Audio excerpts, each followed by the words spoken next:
Hello बच्चों, कैसे हो आप सब। सबसे पहले आप सबको गुड इवनिंग। बच्चों, आज हम लोग बात करने वाले हैं फिजिक्स के एक और इम्पॉर्टेंट चैप्टर संधि डायोड। संधि डायोड को आज पूरे डिटेल से देखने वाले हैं। इस चैप्टर में हम लोग देखेंगे क्या क्या। देखो, पहले हम देखेंगे चालक क्या होता है बच्चों, अचालक क्या होता है, ठीक है, अर्धचालक क्या होता है। एक चीज ध्यान देना है यहाँ पे, अर्धचालक को हमको बताना, लेकिन किसके आधार पे, किसके आधार पे, तो ऊर्जा बैंड के आधार पे बताना होगा बच्चों, ऊर्जा बैंड के आधार पर, ठीक है। इसको हमें ऊर्जा बैंड के आधार पे बताना होगा। फिर अर्धचालकों के प्रकार कितने होते हैं, जिसमें शुद्ध अर्धचालक या निज अर्धचालक क्या होता है, अशुद्ध अर्धचालक या बाह्य अर्धचालक क्या होता है। यहां पे या रहेगा, अशुद्ध बोल सकते हैं या उसको हम लोग बाह्य अर्धचालक बोलेंगे। समझ में आया बच्चों। उसके बाद क्या है, इसमें जो टाइप होते हैं इसके, वो कितने होते हैं, दो होते हैं। कौन कौन होगा, एक एन टाइप अर्धचालक होगा और एक पी टाइप अर्धचालक होगा। समझ में आया बच्चों। एक एन टाइप अर्धचालक होगा, एक पी टाइप अर्धचालक होगा, और उसके आगे होगा पीएन संधि डायोड क्या होता है। ठीक है बच्चों, पीएन संधि डायोड क्या होता है। उसके बाद हमको अवक्षय परत ध्यान देना होगा। विभव प्राचीर क्या होता है, इसको भी ध्यान से देखना होगा। अग्र अभिनत क्या होता है, जैसे संधि डायोड जो होता है तो अग्र अभिनत क्या होता है और उत्क्रम अभिनत क्या होता है, इसे इंपॉर्टेंट में रखेंगे आप लोग, ठीक है। और इस चैप्टर का सबसे इंपॉर्टेंट टॉपिक लास्ट में आएगा, वो क्या आएगा कि अर्ध तरंग दृष्टकारी के रूप में पीएन संधि डायोड अर्ध तरंग दृष्टकारी के रूप में क्या होता है, इसको मोस्ट इंपॉर्टेंट में रखेंगे। अर्ध तरंग दृष्टकारी के रूप में, तरंग दृष्टकारी के रूप में, और एक होता है पूर्ण तरंग दृष्टकारी के रूप में। ये दोनों बच्चों लॉन्ग क्वेश्चन में आता है, तो इसे आपको बहुत अच्छे से तैयार करना होगा। तो आइए, अगर आपको फिजिक्स में डाउट होता है तो इस वीडियो के लास्ट तक बने रहिएगा, आपको कोई भी समस्याएं नहीं होंगी, ठीक है बच्चों। अगर आप चैनल पे नए हैं तो चैनल को सब्सक्राइब कर लीजिएगा, जिससे कि कोई वीडियो मैं अगला वीडियो जब डालूं तो इसका नोटिफिकेशन सबसे पहले बच्चों आप तक पहुंचे, ठीक है। तो आइए चलते हैं हम लोग। तो बच्चों यहां पे ध्यान देना, जो चालक बैंड होगा या चालक क्या होता है, यहां ध्यान देना, चालक किसे कहते हैं, तो वे पदार्थ जिसमें मुक्त इलेक्ट्रॉनों की संख्या बहुत अधिक होती है ना। इसको हम ऐसे भी बता सकते हैं या बोल सकते हैं कि वे पदार्थ जिसकी चालकता बहुत अधिक होती है उसे चालक कहते हैं। समझ में आया। तो चालकता कब अधिक होगी, जिसमें मुक्त इलेक्ट्रॉनों की संख्या अधिक होगी, है ना। तो मुक्त इलेक्ट्रॉनों की संख्या अधिक होती है उसे हम लोग क्या कहते हैं, चालक कहते हैं। जैसे कौन हो सकता है, तांबा हो सकता है बच्चों, और कौन हो सकता है, चांदी हो सकता है, ठीक है। तांबा, चांदी, ये सब क्या है, चालक पदार्थ है। समझ में आया। अब बात करते हैं अचालक की क्या होती है। अचालक की डिफिनेशन क्या होगा, तो उसी का उल्टा अचालक हो जाएगा, अर्थात मुक्त इलेक्ट्रॉनों की संख्या इसमें क्या होती है, लगभग नगण्य, मतलब नहीं के बराबर होती है। समझ में आया ना। जैसे में कौन हो सकता है, लकड़ी हो सकता है, लकड़ी, कांच हो सकता है, लकड़ी, कांच, ये सब कैसे पदार्थ हैं बच्चों, ये सब जो होंगे वो कैसे पदार्थ होंगे, अचालक पदार्थ होंगे। अचालक पदार्थ कौन होगा, लकड़ी होगा, कांच होगा, ठीक है बच्चों। अब बात करते हैं जो कि इस चैप्टर में मोस्ट इंपॉर्टेंट टॉपिक आता है, अर्धचालक। इसी के बारे में पूरा हमको इस चैप्टर में पढ़ना है, ठीक है। तो इसे आपको बहुत अच्छे से तैयार होना चाहिए। अर्धचालक को बच्चों हम लोग बोलते हैं सेमीकंडक्टर इंग्लिश में। अब देखो अर्धचालक क्या होती है, तो उसका जनरल फार्मूला, जनरल डिफिनेशन अगर बात करें, जो सामान्य उसकी परिभाषा होगी, तो क्या बता सकते हैं कि वे पदार्थ जिनकी चालकता चालक से कम परंतु अचालक से अधिक होती है, ऐसे बता सकते हैं। या वे पदार्थ जिनकी चालकता चालक और अचालक के बीच में होती है, मतलब इसकी जो चालकता होगी इससे ज्यादा और उससे कम होती है, उसी को अर्धचालक कहते हैं। ये भी आप लिख देंगे तो कोई दिक्कत नहीं है, एकदम पूरा का पूरा ये आपका सही है। लेकिन बच्चों इस टॉपिक में आपको एक कंडीशन दे देता है, जैसा कि मैंने यहां पर लिखा है कि अर्धचालक जो होगा उसका आपको परिभाषा बताना है, लेकिन ऊर्जा बैंड के आधार पे बताना है बच्चों। तो देखो ऊर्जा बैंड के आधार पर इसको क्या बताएंगे, इसमें जो संयोजी बैंड होता है बच्चों वो पूर्णतया भरे होते हैं, तथा चालन बैंड क्या होता है, पूर्णतया रिक्त होते हैं। अर्धचालक वे पदार्थ होते हैं जिनके संयोजी बैंड पूर्णतः भरे होते हैं और चालन बैंड पूर्णतः रिक्त होते हैं, उन्हीं को हम लोग कहते हैं अर्धचालक। समझ में आया बच्चों।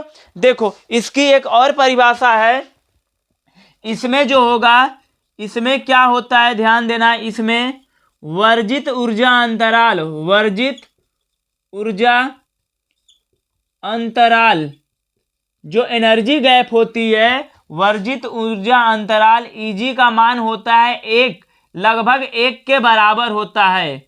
ठीक है बच्चों, लगभग 1 के बराबर होता है। अगर पूछा जाएगा कि अर्धचालक क्या है, तो जिसमें वर्जित ऊर्जा अंतराल एनर्जी गैप का मान लगभग 1 के बराबर होता है बच्चों, उसे हम लोग अर्धचालक कहते हैं। बात समझ में आई, बात समझ में आई यहाँ तक। चालक किसे कहते हैं बच्चों, अचालक किसे कहते हैं, और अर्धचालक को आपको स्पेशली बहुत अच्छे से तैयार करना है, अर्थात किसके आधार पे, ऊर्जा बैंड के आधार पे। इसमें क्या होगा, संयोजी बैंड पूर्णतः भरे होते हैं जबकि चालन बैंड पूर्णतः रिक्त होते हैं। अगर आपको डायग्राम बनाना होगा बच्चों तो ध्यान देना, यहां पे क्या करना है ऐसे, ठीक है, जैसे एक बैंड हो गया, इसको हम अगर कहेंगे चालन बैंड, इसको अगर इसका नाम दे दिए चालन बैंड, क्या देंगे बच्चों, चालन बैंड। और इसके नीचे यहां पे कुछ बीच में स्थान छोड़कर, ठीक है,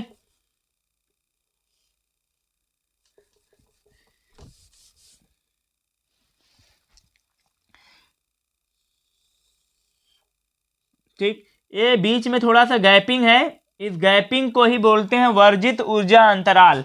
इस गैपिंग का मान जो होता है, Eg का मान लगभग में 1 इलेक्ट्रॉन वोल्ट होता है, इसी को बोलते हैं, इस जो गैप है, ये जो इतना गैप है आपको दिख रहा है, इसको बोलते हैं वर्जित ऊर्जा अंतराल।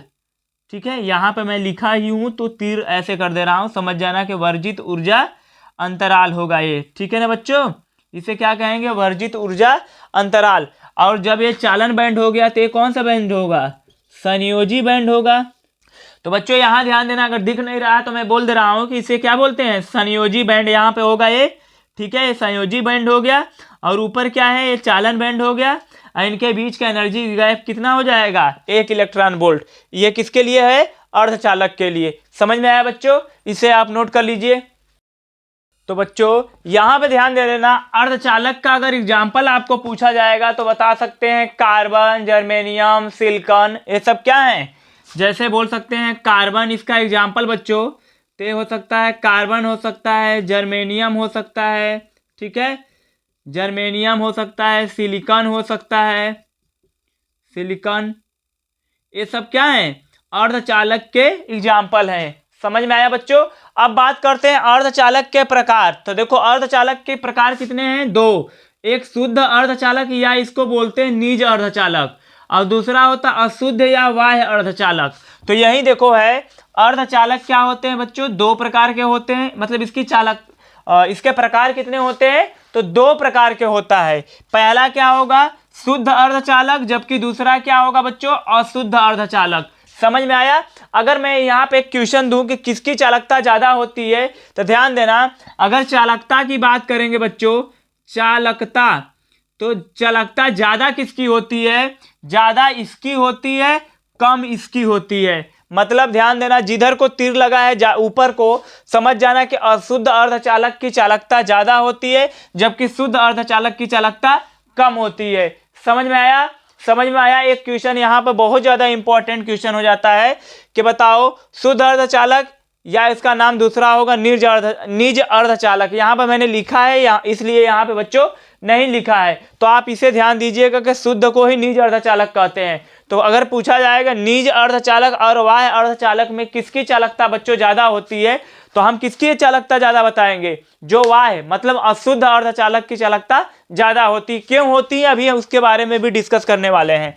तो देखो, जिसमें कोई अशुद्धि या अपद्रव्य न मिला हो उसे क्या कहते हैं? शुद्ध अर्धचालक। जैसे कौन कौन होगा बच्चों?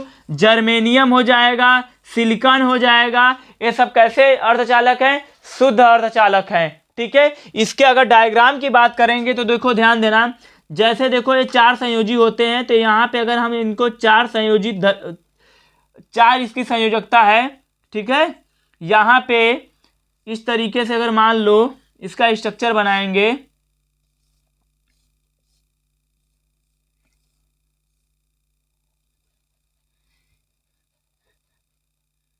समझ में आया बच्चों?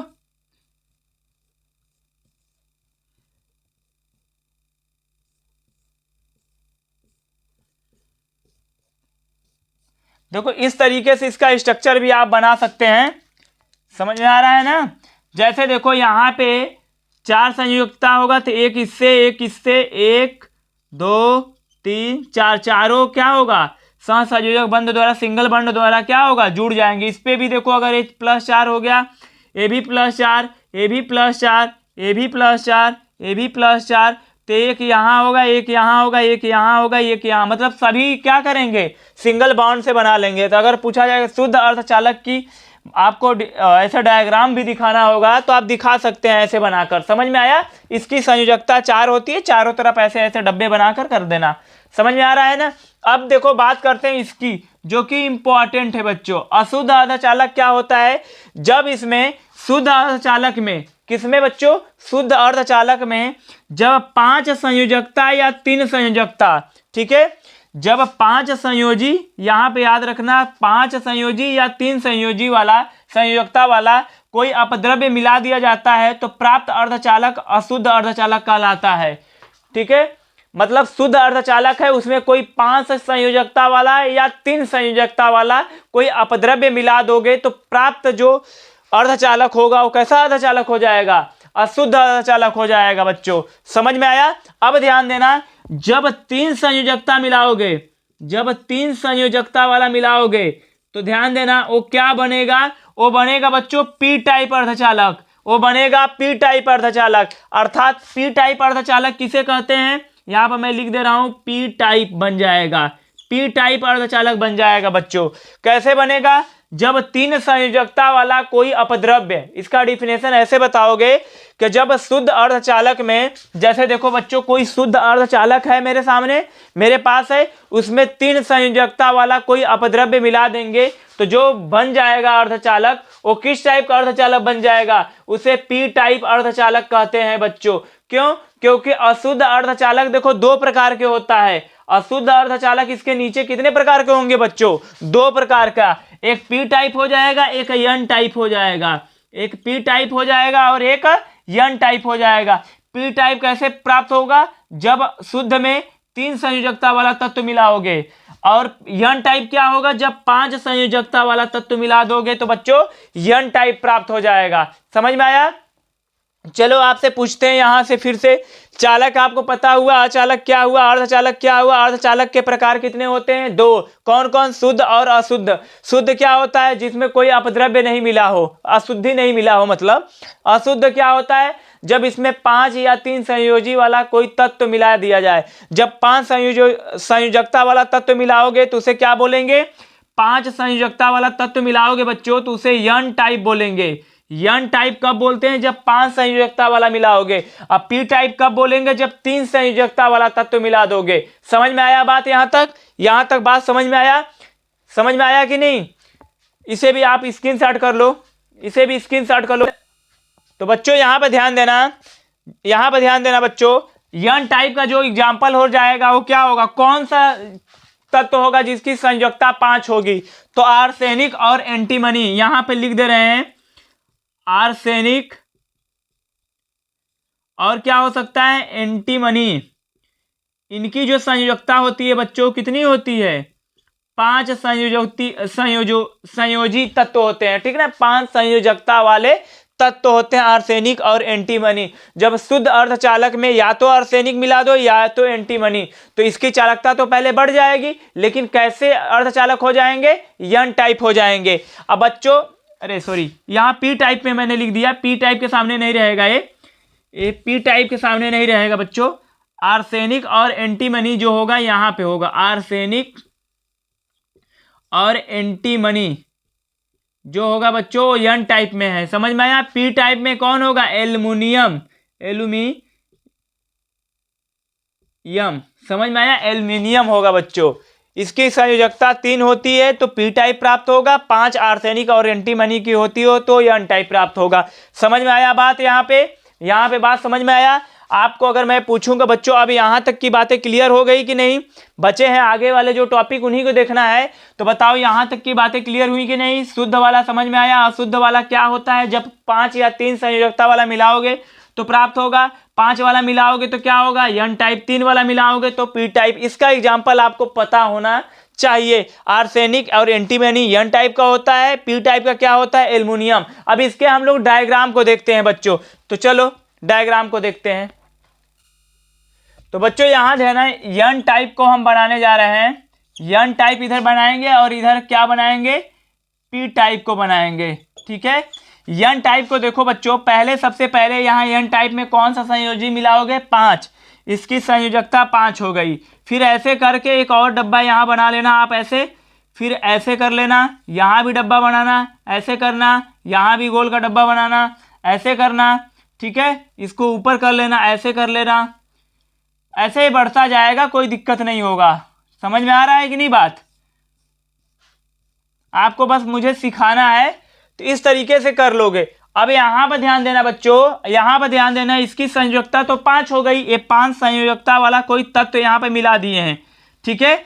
जब यहां पे कोई 5 संयोजकता वाला तत्व मिलाएंगे तो बताओ, एक तो बॉन्ड यहां से बना लेगा, एक बॉन्ड यहां से बना लेगा, एक इलेक्ट्रॉन यहां से बना लेगा, एक इलेक्ट्रॉन यहां से बना लेगा, लेकिन एक इलेक्ट्रॉन और बच जाएगा बच्चों, एक इलेक्ट्रॉन और बच जाएगा। क्योंकि कितने इलेक्ट्रॉन होते हैं इसमें, कुल कितने इलेक्ट्रॉन होते हैं, 5 इलेक्ट्रॉन होंगे, 5 संयोजकता बता रहा है। तो अब देखो जो ए इलेक्ट्रॉन बच जाता है उसको बोलते हैं मुक्त इलेक्ट्रॉन। क्या बोलेंगे बच्चों, मुक्त इलेक्ट्रॉन, ठीक है, इसको बोलेंगे हम लोग मुक्त इलेक्ट्रॉन। समझ में आया। तो ए हो जाएगी किसके लिए हो जाएगा, एन टाइप। तो बच्चों ध्यान देना कि इसमें किसके लिए हो जाएगा, एन टाइप अर्धचालक के लिए। इसमें आर्सेनिक या एंटीमनी हमने मिलाया है, आर्सेनिक या एंटीमनी मैंने यहाँ पे मिलाया है। तो ये सब क्या होंगे, 4 संयोजकता, ठीक है ना, 4 संयोजकता है। और यहाँ पे ध्यान देना, एक 5 संयोजित तत्व जब मिलाए हैं तो इसका एक इलेक्ट्रॉन बच जाएगा, उसे मुक्त इलेक्ट्रॉन कहते हैं। अभी यहाँ पर 2-3 चीजें और ध्यान देना, चलो अभी इसके बताने के बाद बताऊंगा। पी टाइप को देखो, पी टाइप में क्या होगा, जैसे मैंने एक 3 संयोजकता वाला तत्व मिलाया, इसके चारों तरफ यहाँ पर तो 4 संयोजकता ही होगा, यहाँ पे तो बच्चों 4 ही संयोजकता होगा, ठीक है। इसके इधर देख लो, ऐसे करके ऐसे बना लेना, ठीक है, ये ऐसे बढ़ता जाएगा, समझ में आ रहा है ना, ठीक है। अब देखो यहाँ पे बच्चों 3 संयोजकता है, तो एक यहां से बन गया, एक यहां से बन गया, एक यहां से, लेकिन यहाँ पे एक स्थान खाली हो गया। यहाँ पे स्थान जो है बच्चों क्या है, वो एक स्थान देखो खाली है, रिक्त स्थान है, रिक्त स्थान को मैं ऐसे बना दे रहा हूं, रिक्त स्थान है, ठीक है। अब इस रिक्त स्थान को बोलते हैं कोटर। क्या बोलेंगे बच्चों, कोटर। तो कोटर किसमें बनते हैं, कोटर किसमें बनते हैं, आपसे अगर क्वेश्चन पूछा जाए कोटर किसमें बनते हैं, किसमें बनते हैं, किसमें बनते हैं, तो बताओ पी टाइप में बनते हैं सर। कोटर किसमें बनते हैं बच्चों, पी टाइप में बनते हैं। और यहाँ पे कौन सा संयोजकता वाला तत्व मिलाया गया है, 3 संयोजकता वाला तत्व। जैसे में एग्जाम्पल क्या हो सकता है सर जी, एल्युमिनियम हो सकता है, समझ में आया। इसमें आर्सेनिक और एंटीमनी हो सकता है। इसमें क्या बनते हैं, मुक्त इलेक्ट्रॉन होते हैं, मुक्त इलेक्ट्रॉन होते हैं, ठीक है। अर्थात कह सकते इसमें आवेश वाहक कौन होता है, आवेश वाहक बहुसंख्यक। क्या बच्चों, बहुसंख्यक। चलो इसको अच्छे से मैं कर दे रहा हूं,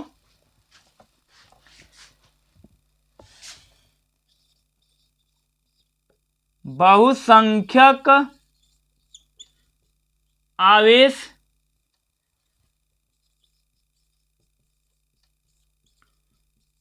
वाहक क्या होते हैं, ठीक है, क्या होते हैं, किसमें बच्चों, एन टाइप की बात कर रहा हूं, तो इसमें इसका आंसर होगा मुक्त इलेक्ट्रॉन, मुक्त इलेक्ट्रॉन होते हैं बच्चों। बहुसंख्यक आवेश वाहक एन टाइप में कौन होगा, तो इलेक्ट्रॉन होगा। इसमें पी टाइप में क्या होगा, बहुसंख्यक आवेश वाहक, तो इसमें बच्चों कोटर होते हैं। इसमें बहुसंख्यक कौन होगा, बहुसंख्यक जो होगा बच्चों कोटर होगा, ध्यान देना, इसमें बहुसंख्यक कोटर होगा, जबकि इसमें बहुसंख्यक इलेक्ट्रॉन होगा। अगर बात करें अल्पसंख्यक की, इसमें अल्पसंख्यक की बच्चों, तो अल्पसंख्यक की बात करें तो क्या नहीं बनता, इसमें कोटर नहीं बनता। इसमें बहुसंख्यक कौन होगा, इलेक्ट्रॉन, कम क्या होगा, मतलब जो बनता नहीं है, कौन नहीं बनेगा, तो अल्पसंख्यक की अगर बात करेंगे तो इसमें लिखेंगे कोटर, क्या लिखेंगे बच्चों, कोटर। जबकि इसमें अगर अल्पसंख्यक की बात करेंगे, अल्पसंख्यक क्या होगा बच्चों, तो इसमें हो जाएगा इलेक्ट्रॉन, क्योंकि इसमें इलेक्ट्रॉन ना बन के कोटर की निर्माण होता है। तो समझ में आया। एक और क्वेश्चन यहाँ पे है कि बहुसंख्यक आवेश वाहक क्या होते हैं, तो मुक्त इलेक्ट्रॉन होते हैं या इलेक्ट्रॉन होते हैं, और अल्पसंख्यक कौन होगा, कोटर होते हैं। किसमें, एन टाइप में। पी टाइप में क्या होंगे बच्चों, उसी का उल्टा हो जाएंगे। समझ में आया। यहां तक की टॉपिक हम लोगों का खत्म हो गया। अब इसके आगे हम लोग बात करने वाले हैं जो और टॉपिक आएंगे। समझ में आया बच्चों। तो बच्चों एक क्वेश्चन मैं पूछ रहा हूं कि बताओ ऐसा क्या होगा कि अर्धचालक जो होगा, अर्धचालक वाला पदार्थ, वो चालक की भांति व्यवहार करने लगता है। ये पूछा जाता है, समझ में आ रहा है ना। एमसीक्यू में आप देखे होंगे, मॉडल पेपर में बहुत भर भर के क्वेश्चन आता है बच्चों। तो ध्यान देना, जो परम ताप होता है बच्चों, परम ताप पर जो अर्धचालक होगा एक चालक की भांति व्यवहार करता है।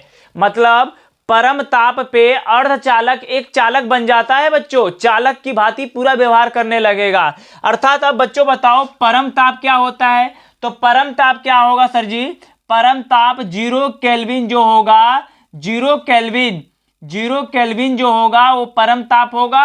और यहाँ पे अर्धचालक एक चालक की भांति व्यवहार करने लगता है। समझ में आया बच्चों। परम ताप पर अर्धचालक एक चालक की भांति व्यवहार करता है। और एक इंपॉर्टेंट टॉपिक यहाँ पे भी नोट कर लेना आप, नोट करना आप कि अगर मैं बात करूं ताप बढ़ाने पर, ताप को बढ़ाओगे तो इसका, किसका बच्चों, ताप बढ़ाने पर अर्धचालकों की चालकता क्या होगी, अर्धचालक, ठीक है बच्चों, ताप बढ़ाने पे अर्धचालक की चालकता क्या होगी बच्चों, तो ताप बढ़ाने पर जो अर्धचालक होती इसकी चालकता बढ़ जाती है सर जी। इसे आप तैयार कर लेना एकदम मस्त से, ठीक है। इसे बच्चों आप एकदम बढ़िया से तैयार कर लेना। क्या तैयार करना है आपको, ताप को जब हम बढ़ाएंगे तो अर्धचालक की चालकता क्या होगी बच्चों, बढ़ जाएगी। और एक चीज और याद करना है यहाँ पे हमको, परम ताप जो होगा, परम ताप पर अर्धचालक एक चालक की भांति व्यवहार करने लगता है सर जी। समझ में आया, समझ में आया। यहां तक की टॉपिक हम लोगों को खत्म हो गई। चालक, अचालक, अर्धचालक, अर्धचालक के प्रकार, शुद्ध अर्धचालक, अशुद्ध अर्धचालक, अशुद्ध अर्धचालक फिर 2 प्रकार के होंगे, एन टाइप अर्धचालक, पी टाइप अर्धचालक। यहां तक मैंने पूरा कंप्लीट करा दिया। अब बात करते हैं बच्चों पीएन संधि डायोड क्या होती है। समझ में आया। तो बच्चों ध्यान देना, पीएन संधि डायोड जो होता है इसे इंपॉर्टेंट कर लेना आप लोग, ठीक है।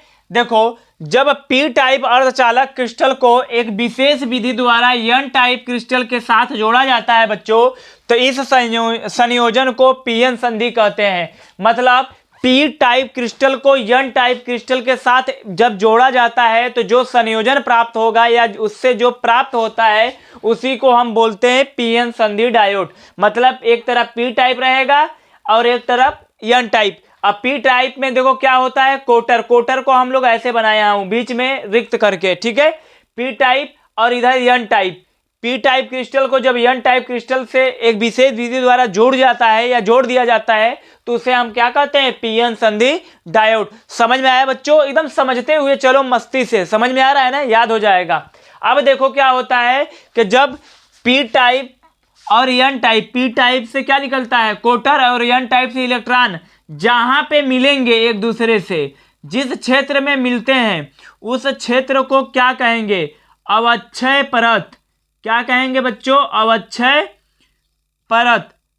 इस क्षेत्र को हम लोग अवक्षय परत कहेंगे। देखो अगला टॉपिक, पीएन संधि डायोड क्या होता है। तो पीएन संधि डायोड क्या होता है, जब पी टाइप क्रिस्टल को एक विशेष विधि द्वारा एन टाइप क्रिस्टल के साथ जोड़ दिया जाता है तो प्राप्त संयोजन पीएन संधि डायोड कहलाता है। और अवक्षय परत कहाँ कहलाता है, या अवक्षय परत होता क्या है, तो जब पी टाइप से इलेक्ट्रॉन कोटर और एन टाइप से इलेक्ट्रॉन, पी टाइप क्रिस्टल से क्या कोटर और एन टाइप से क्या निकलेगा इलेक्ट्रॉन, एक दूसरे से जहां पे जाके मिलते हैं उस परत को क्या बोलते हैं, अवक्षय परत। या फिर इसको ऐसे बता सकते हैं, अवक्षय परत की डिफिनेशन देखो, या फिर बता सकते हैं कैसे, को पीएन संधि डायोड के बीच में प्राप्त पतली परत, मतलब ये बहुत पतली परत होती है।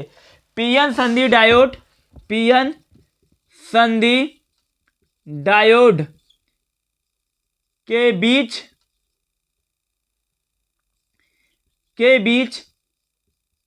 प्राप्त पतली, ठीक है बच्चों, पीएन संधि डायोड के बीच प्राप्त पतली परत को क्या कहते हैं, अवक्षय परत कहते हैं। क्या कहेंगे बच्चों, अवक्षय परत कहते हैं। पीएन संधि डायोड के बीच प्राप्त पतली परत को अवक्षय परत कहते हैं। पीएन संधि डायोड क्या होता है, तो बच्चों पी टाइप क्रिस्टल को एन टाइप क्रिस्टल से एक विशेष विधि द्वारा जब जोड़ दिया जाता है तो प्राप्त संयोजन को हम पीएन संधि कहते हैं। क्लियर है दोनों टॉपिक, ये दोनों टॉपिक क्लियर। अब अगला टॉपिक क्या होगा इसके बाद बच्चों, विभव प्राचीर, या इसको बोलते हैं संपर्क विभव, या बोलते हैं इसको बच्चों संपर्क विभव।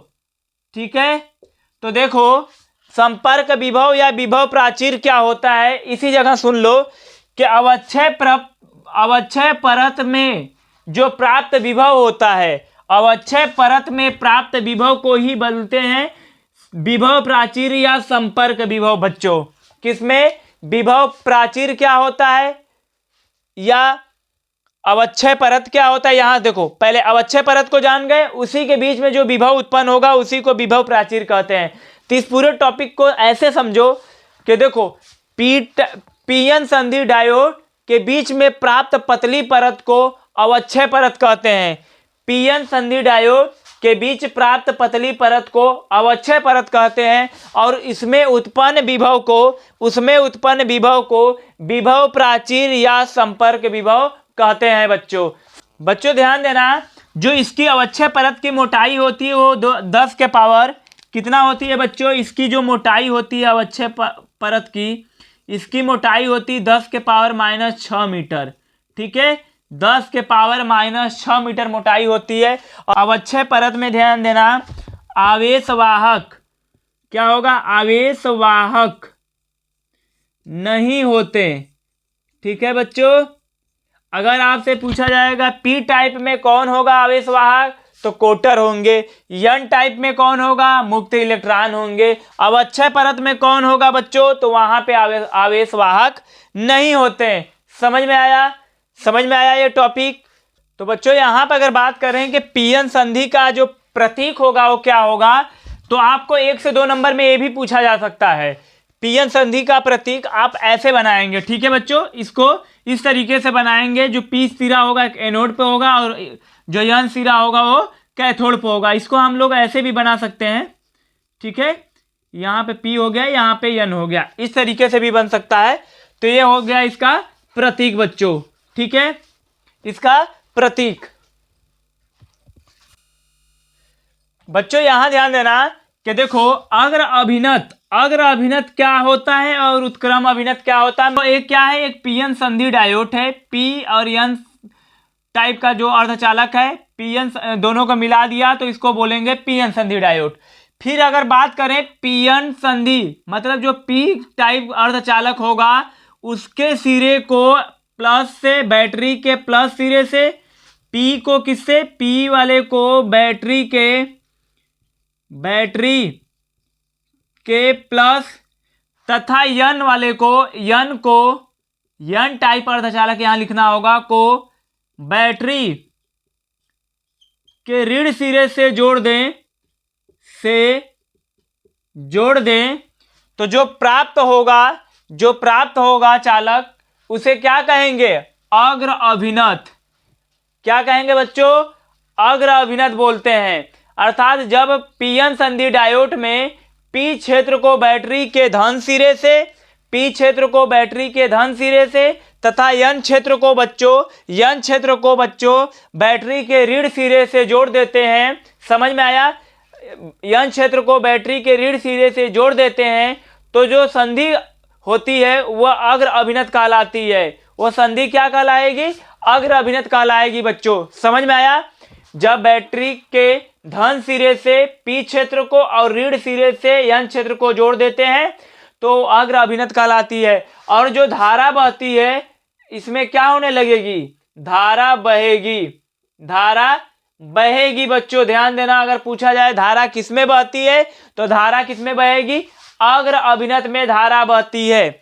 धारा क्या होगी? अग्र अभिनत में बहती है। अगर पूछा जाए उत्क्रम अभिनत में धारा बहती है तो उत्क्रम अभिनत में धारा नहीं बहती। तो बच्चों इसी जगह समझ लो उत्क्रम अभिनत क्या होगा? उत्क्रम अभिनत, ठीक है, इसी का उल्टा कर देना उत्क्रम अभिनत हो जाएगा। क्या होगा? जब बैटरी के धन सिरे को आप किससे जोड़ दोगे?